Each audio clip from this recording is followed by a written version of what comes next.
Ти помниш ли морето? И машините? И трюмовете, пълни с лепкав мрак? И онзи див копнеж по Филипините, по едрите звезди над Фамагуста?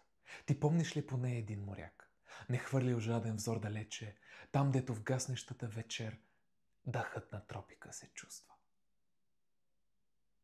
Ти помниш ли как в нас полека-лека изтиваха последните надежди и вярата? В доброто и в човека, в романтиката, в празните купнежи. Ти помниш ли как някак много бързо ни хванаха в капана на живота? Опомнихме се. Късно.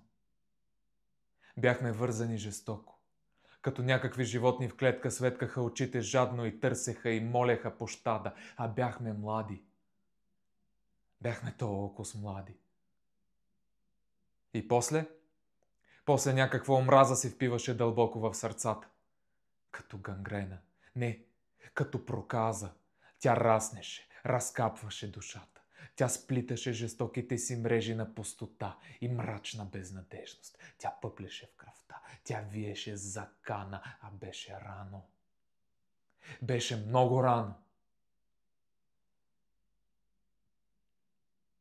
А там, високо в небето, чудно, трептяха пак на чайките крилата.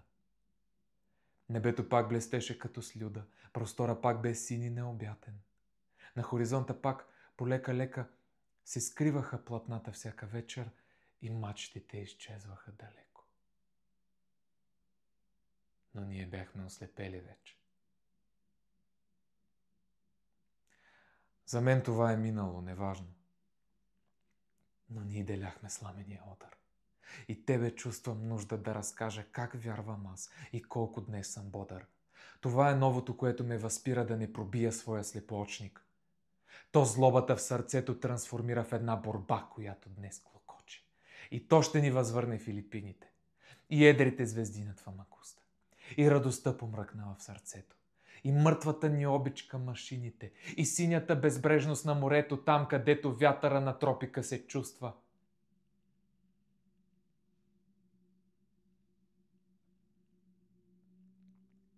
Сега е нощ. Машината ритмично припява и навява топла вяра. Да знаеш ти живота как обичам. И колко мразя празните химери. За мен е ясно както, че ще съмне. С главите си ще счупим ледовете. И слънцето на хоризонта тъмен, да, нашето ярко слънце ще просветне. И нека като пеперуда малка крилата ми опърли най-подире. Не ще проклинам, няма да се вайкам, защото все пак знам, ще се умира. Но да умреш, когато се отърсва земята от отровната си плесен, когато милионите възкръсват, това е песен.